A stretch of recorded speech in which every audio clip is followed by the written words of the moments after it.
Richa Agarwal. Today I am here, 10th class biology, chapter 7, how do organisms reproduce. In my previous video I explained what is the meaning of reproduction, what is the importance of reproduction, types of reproduction. In types of reproduction I explained the asexual reproduction and sexual reproduction. Now their next topic is various methods of asexual reproduction. So let's start the topic without wasting any time. Various methods of asexual reproduction. यानी कि asexual reproduction के different methods कौन से हैं? क्योंकि जो asexual reproduction था मैंने आपको बताया था, asexual means absent sex organs, यानी कि जिन ऑर्गेनिज्म में सेक्स ऑर्गन्स एब्सेंट होते हैं, these having asexual reproduction. These organisms having asexual reproduction. In asexual reproduction, I am explaining in my previous video. A single parent is required for production of new progeny. यानी कि asexual reproduction में single parent की requirement होती है किसी भी नए organism के फॉर्मेशन के लिए. Progeny means their offspring. So their offspring are also called clones. इसीलिए उनके ऑफस्प्रिंग्स को क्लोन्स भी कहा जाता है. Clones means that similar exactly similar copy of their parents. यानी कि जो न्यू इंडिविजुअल की जो न्यू इंडिविजुअल होता है वो देखने में बिल्कुल अपने पेरेंट्स की तरह ही होता है. So there is a various methods of asexual reproduction. First of all, in asexual reproduction, I told you fission, regeneration, fragmentation, budding, and vegetative propagation. First, I am taking a first topic. यानी कि various method का first topic मैंने लिया है fission.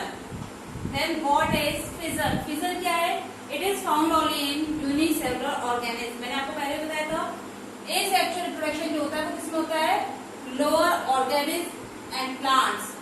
Unicellular organisms, lower organisms and plants such as sponge. इन सब में asexual reproduction होता है.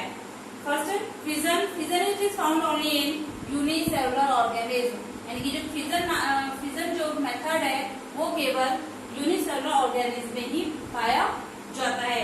The organism divide. इस प्रोसेस में यानी कि फिजन के प्रोसेस में जो ऑर्गेनिज्म होता है वो पहले 2 इक्वल हाफ में डिवाइड हो जाता है. 2 इक्वल हाफ में मीन्स मानकर चलिए ये कोई ऑर्गेनिज्म है, सॉरी ये न्यूक्लियस है. तो जो न्यूक्लियस होता है वो क्या होता है?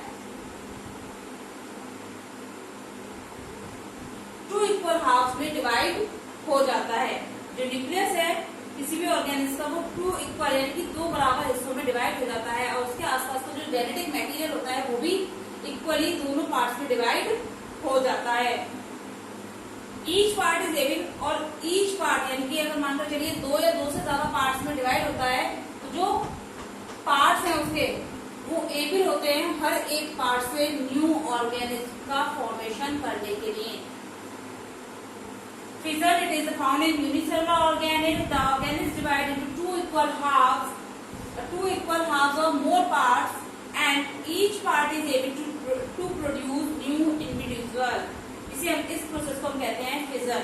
यानी कि fission में जो ऑर्गेनिज्म है वो 2 इक्वल हाफ या मोर पार्ट्स में डिवाइड हो जाता है, जिसके बाद ईच पार्ट जो होता है यानी कि डिवाइडिंग पार्ट जो होता है वो एबल होता है अपने आप में एक न्यू इंडिविजुअल का फॉर्मेशन करने के लिए.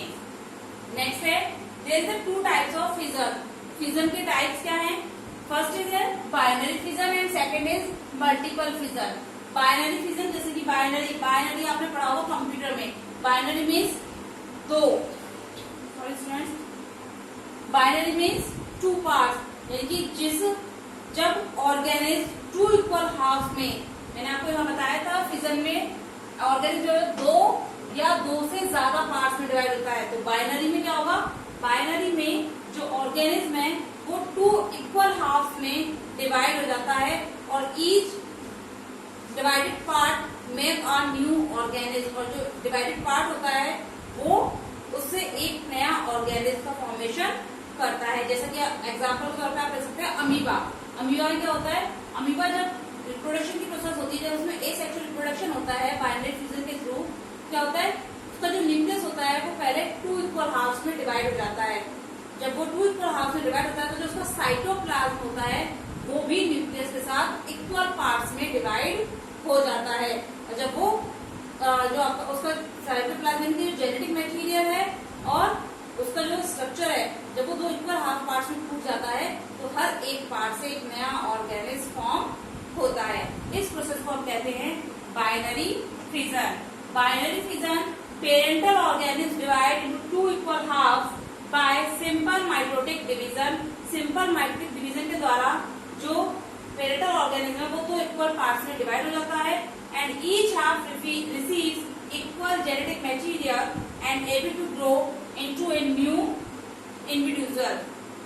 Parental organism divide 2 equal halves. Parental organism जो होता है वो 2 इक्वल हाफ्स में डिवाइड हो जाता है विद इक्वल जेनेटिक मटेरियल, यानी कि बराबर के जेनेटिक मटेरियल के साथ, और हर एक पार्ट से एक नया ऑर्गेनिज्म डेवलप होता है जिसे हम कहते हैं डॉटर सेल्स। एग्जाम्पल के तौर पर paramecium and amoeba, amoeba and paramecium. इसके साथ साथ ये होता है, एक होता है लेशमानिया, जिससे आपने सुना हो काला अजहर नाम का फीवर होता है। लेशमानिया में फ्लैजिला प्रेजेंट होता है। फ्लैजिला होने के कारण उसका जो डिवीजन होता है वो इस तरीके का लॉन्गिट्यूडनल, यानी कि एक ही डायरेक्शन में होता है, लॉन्गिट्यूडनल या ट्रांसवर्सल फॉर्म में, या इस तरह से या इस तरह से एक ही फॉर्म में होता है और उससे डिफरेंट ऑर्गेनिज्म बन जाते हैं, यानी कि उसी की वजह से न्यू स्पीशीज का फॉर्मेशन हो जाता है। तो उसे हम ट्रांसफर या लॉन्गिट्यूडनल रिप्रोडक्शन कहते हैं। Now next topic is multiple fission.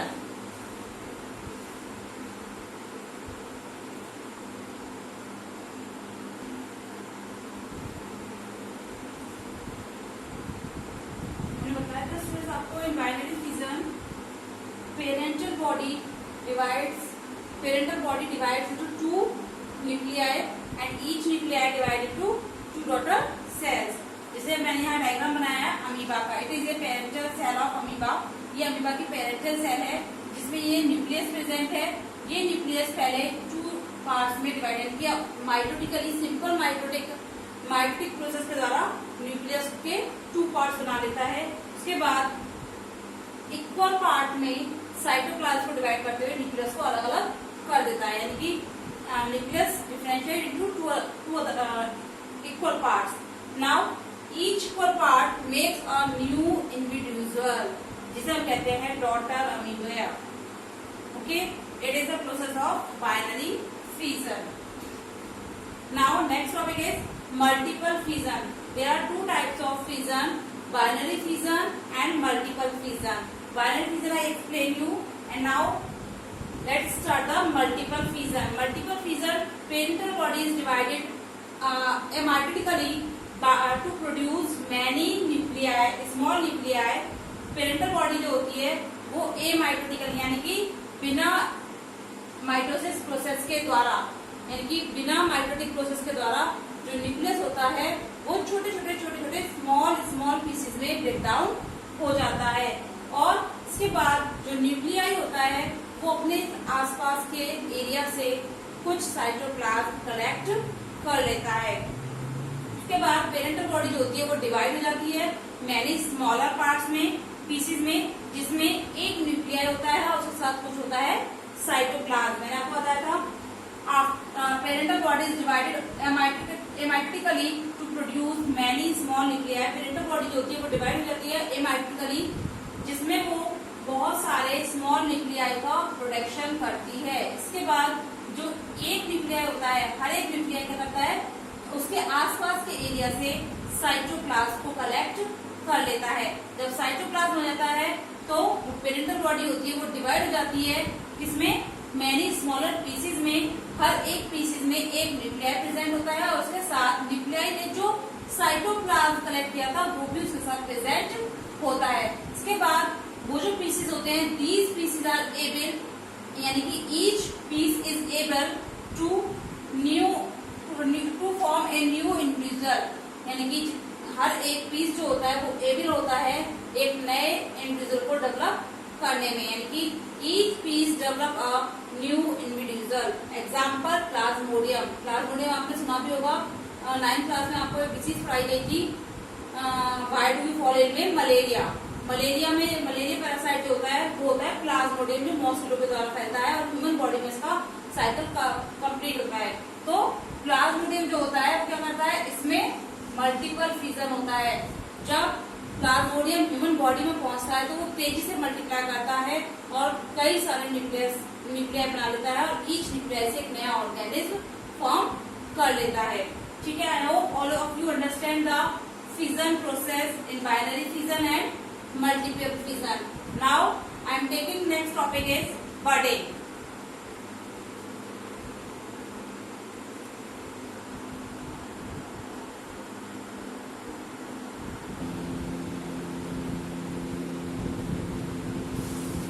Now students, next topic is budding. Budding is also found in an unicellular organism. In this process, parental organisms produce a small projection-like shape out from their body. इसमें क्या होता है, जो parental organism होता है उसकी body के बाहर एक प्रोजेक्शन, एक उभरा हुआ शेप डेवलप होने लगता है। ठीक है, प्रोजेक्शन लाइक शेप डेवलप होने लगता है उसकी बॉडी के बाहर, जिसे हम कहते हैं बड या मिनिएचर एनिमल। इसको हम क्या कहते हैं, बड। ये जो दिखाई दे रहा है it is example of budding. ये जो दिखाई दे रहा है structure, it is called bud और मिनिएचर एनिमल। मिनिएचर मीन्स छोटा सा animal. It further grow and separate from parental body. धीरे धीरे ये अपनी पेरेंट बॉडी के साथ अटैच्ड रहकर डेवलप होता है, ग्रो करता है।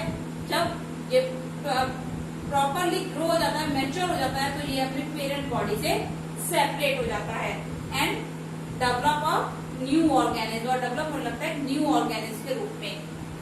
This process is known as budding. इस प्रोसेस को हम कहते हैं budding. In this process parental organism produce a small projection out from its body. This is called bud और miniature animal. It further grow, this bud is further grow with attached with their parent organism, and now when this bird is mature, it separate from their parent body and develop into a new individual. This process is known as the budding. Example is hydra. आप देख रहे हैं जो diagram है, it is a diagram of hydra. It is a parental hydra. ये parental hydra है जिसकी body के बाहर ही आप जो प्रोजेक्शन लाइक स्ट्रक्चर देख रहे हैं, ये जो प्रोजेक्शन लाइक एक उभरा हुआ स्ट्रक्चर दिखाई दे रहा है आपको छोटा सा, दिस इज कॉल्ड बड और a miniature animal. This miniature animal attached with their plant body when it is not mature. ये अपनी पेरेंट बॉडी के साथ जब तक अटैच रहता है जब तक ये पूरी तरह से मैच्योर नहीं हो जाता है। जैसे ये मैच्योर होता है, it will separate from there parent body and make a new and develop into a new individual. और उसके बाद ये पेरेंट बॉडी से अलग हो जाता है और एक नया ऑर्गेनिज्म बन जाता है। इस तरह से हाइड्रा में बडिंग की प्रोसेस होती है। इसके बाद मैं आपको एक डायग्राम और बताऊंगी, बडिंग इन ईस्ट। ईस्ट में जो बडिंग होती है, क्योंकि हम जानते हैं east is a unicellular fungus. East जो होती है वो एक यूनिसेलुलर फंगस होती है। चलिए उसके बारे में पढ़ते हैं।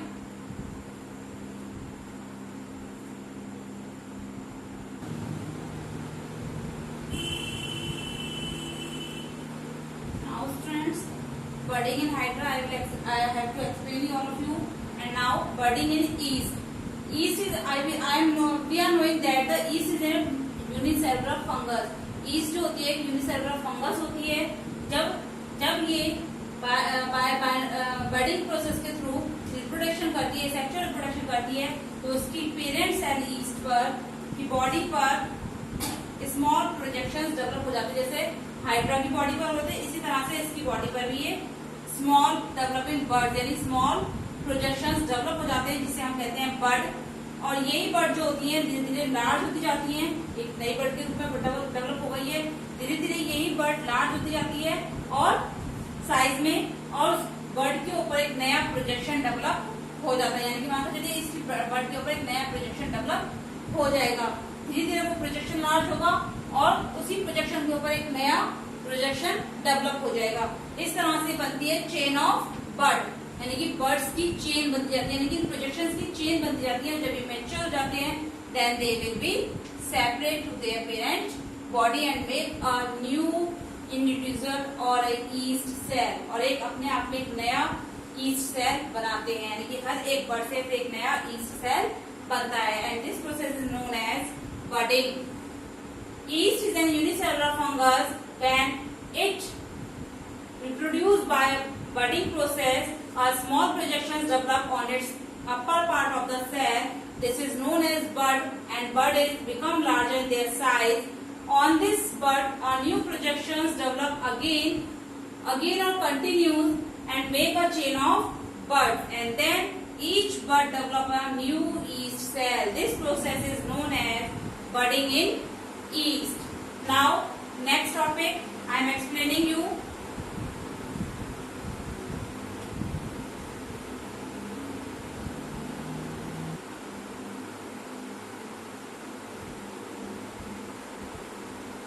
now students. Next topic is spore formation. Spore formation mostly found in the bacteria and fungi. Fungi means rhizopus. In the previous classes, like as 8th class, you also read about the rhizopus. It is also called brad mold. इसे हम brad mold भी कहते हैं. If you are not remember that, watch the diagram. इस diagram को देखिए तो आपको याद आ जाएगा. इस तरह का diagram आपने पहले भी previous classes में बनाया है. It is a diagram of fungi means rhizopus, which is called brad mold. In spore formation, spores are produced in sporangia, sporangias are present on fungal branches, which are that is called hyphae. Spores जो होते हैं वो produce होते हैं sporangia पर, और sporangia जो लगे होते हैं वो fungal branches पर लगे होते हैं, जिसे हम कहते हैं hyphae. ये एक कॉमन मेथड होता है asexual reproduction का, और मोस्टली बैक्टीरिया और फंजाई में पाया जाता है.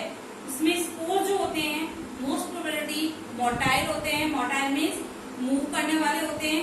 इफ दे अगर वो मोटाइल नहीं होते, they are not motile, they are covered with a thick ball, and non motile, and they are non motile. अगर वो मोटाइल होते हैं they are called zoospore. अगर वो मोटाइल होते हैं तो हम उन्हें कहते हैं juice spores. During the spore formation के दौरान आपके ये जो स्पोरेंजियाज होते हैं, दीज आर द स्पोरेंजियाज, इन्हें हम कहते हैं स्पोरेंजियाज. इनके अंदर स्पोर्स प्रेजेंट होते हैं. जब स्पोर फॉर्मेशन होता है तो जो स्पोरेंजियाज होते हैं उसमें न्यूक्लियस डिवाइड हो जाता है सेवरल टाइम्स, और हर एक न्यूक्लियस जो होता है वो अपने चारों ओर से न्यूक्लियस को कलेक्ट कर लेता है. न्यूक्लियस के चारों ओर से साइटोप्लाज्म को कलेक्ट कर लेता है और एक नए स्पोर के रूप में डेवलप हो जाता है. जब स्पोर मैच्योर होता है तो स्पोरेंजिया जो होता है वो ब्रस्ट हो जाता है. स्पोरेंजिया में burst and the spores are liberate, और जो स्पोर्स होते हैं वो लिबरेट यानी कि एयर में डिस्पर्स हो जाते हैं, और एयर की हेल्प से ये फेवरेबल कंडीशंस पाने पर दोबारा से जर्मिनेट हो जाते हैं इन फॉर्म ऑफ राइजोपस के रूप में. नाउ इसी तरह से बैक्टीरिया में जो स्पोर्स होते हैं वो नॉन मोटाइल होते हैं एंड रेसिस्टेंट और थिक रहते हैं बॉल के द्वारा, और फेवरेबल कंडीशंस पाने पर वो भी एक नए इंडिविजुअल के रूप में डेवलप होने लगते हैं. इस तरह से स्पोर फॉर्मेशन की स्पोर्स किन्हें कहते हैं? These are the seed-like structure which are present in sporangia. एक बल्ब के रूप में, यानी कि हाइफाई से यानी कि फंगल ब्रांचेस से लगी जो हाइफीज होती हैं, इनसे बल्ब लाइक स्ट्रक्चर ऐड होता है जिसमें थिक कलर यानी कि थोड़ा डार्क कलर के small seed like structures present होते हैं. जब ये स्पोर्स मैच्योर हो जाते हैं then sporangia will be burst. Sporangia जो होता है वो ब्रस्ट हो जाता है, और स्पोर्स जो होते हैं वो एयर में डिस्पर्स हो जाते हैं. फेवरेबल कंडीशंस मिलने पर एक न्यू ऑर्गेनिक यानी एक न्यू इंडिविजुअल के रूप में डेवलप होने लगते हैं. Now students, next topic is regeneration. In regeneration, now next topic is regeneration. regeneration.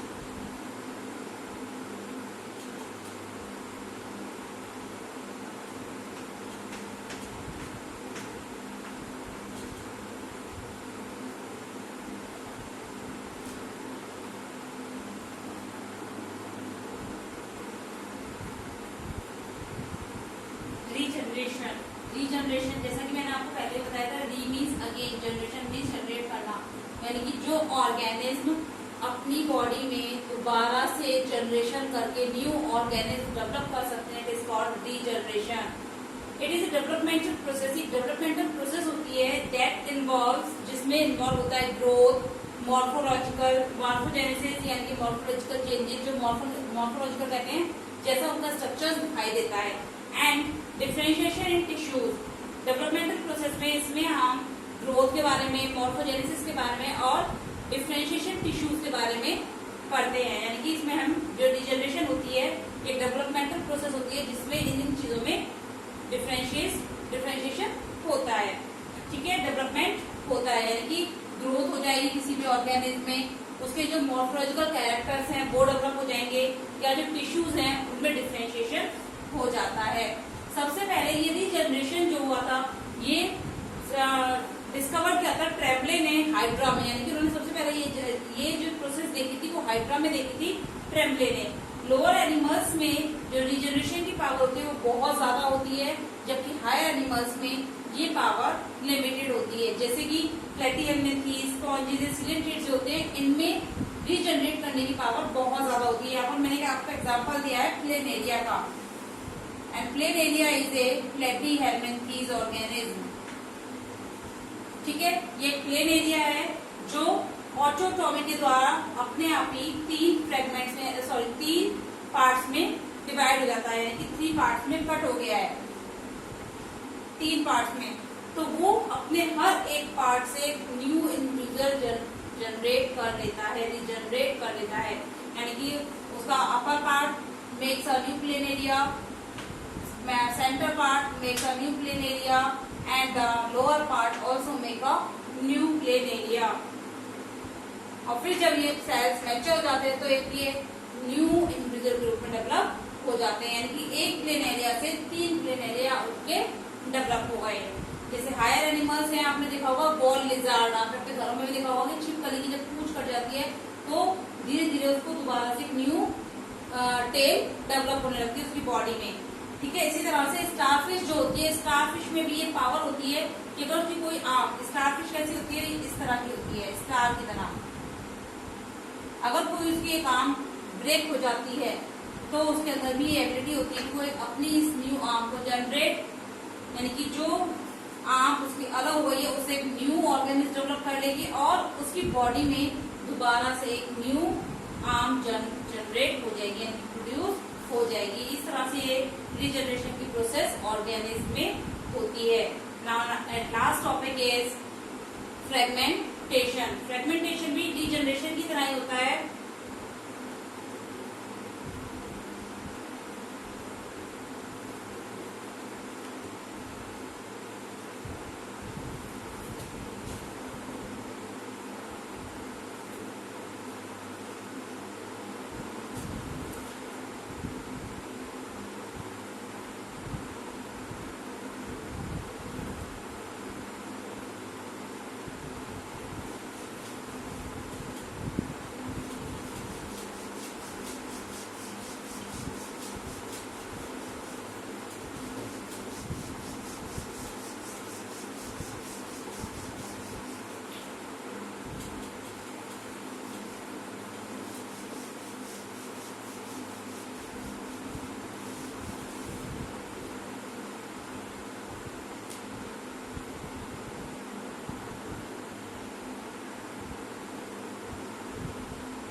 Fifth topic is fragmentation. In fragmentation, organisms break down in smaller pieces due to the death, chemical changes, mechanical disturbance, or decaying of organism. Dead and decaying of organism. इस process के through जो organism होता है वो different यानी कि small pieces में break down हो जाता है। जैसे देखिए फ्रेगमेंटेशन, फ्रेगमेंटेशन मीन्स फ्रेगमेंट यानी कि ब्रेक डाउन होना, फ्रेगमेंट्स में टूट जाना, हिस्सों में टूट जाना। फ्रेगमेंटेशन एक लैटिन वर्ड है जो फ्रेगमेयर से बना है, जिसका मीन्स है टू ब्रेक, ब्रेक होना। तो जो फ्रेगमेंटेशन होता है जब ऑर्गेनिज्म में chemical changes, dead decaying process के थ्रू या कोई भी मैकेनिकल डिस्टर्बेंसेस हो जाते हैं, तो जो ऑर्गेनिज्म होता है वो ब्रेक डाउन हो जाता है स्मॉलर पीसेस में। उसके अंदर ये पावर होती है कि वो हर एक पीस से एक न्यू ऑर्गेनिज्म को डेवलप कर सकता है। Mostly it is found in filamentous algae means spirogyra, fungi, bryophytes और सम रिवर लाइक फॉर्म्स में पाया जाता है। जैसा कि आप एग्जाम्पल के रूप में ले सकते हैं, जब हम किसी पुराने तालाब के पास से गुजर रहे होते हैं तो हमें उसमें ग्रीनिश कलर की फिलामेंटस लेयर दिखाई देती है पॉन्ड की वाटर के ऊपर। Then it is called spirogyra algae, जो कि एक फिलामेंटस एल्गी होती है, फिलामेंटस एल्गी होती है जिसका नाम होता है spirogyra, and the structure is like that, और उसका स्ट्रक्चर इस तरह से दिखाई देता है। It is a diagram of spirogyra. आपने स्पायरोगायरा की डायग्राम पहले भी देखे होंगे। स्पायरोगायरा में इस तरह का स्ट्रक्चर होता है। जब ये फ्रेगमेंटेशन होता है यानी कि इसकी बॉडी 2 पार्ट्स में टूट जाती है, तो हर एक पार्ट से एक न्यू ऑर्गेनिज्म का डेवलपमेंट हो जाता है। इस तरह से फ्रेगमेंटेशन में भी ऑर्गेनिज्म जो होते हैं वो अपने जैसे फ्रेगमेंट्स के द्वारा न्यू ऑर्गेनिज्म डेवलप कर सकते हैं। I hope all of you understand the various methods of asexual reproduction such as budding, fission, regeneration, fragmentation and spore formation। मैंने आपको 5 टॉपिक समझा दिए हैं। नेक्स्ट टॉपिक है आपका वेजिटेटिव प्रोपेगेशन, जिसको मैं आपको नेक्स्ट वीडियो में एक्सप्लेन करूंगी। इस वीडियो में मैंने आपको ये 5 टॉपिक्स बहुत अच्छे से समझा दिए हैं। Please pay attention to these topics and understand these topics carefully. Okay, if you like my video then please like and share, and if you are not subscribed my channel then subscribe it and press the bell icon to get the new notifications of uploaded new videos uploadation. Thank you. Stay safe and stay creative.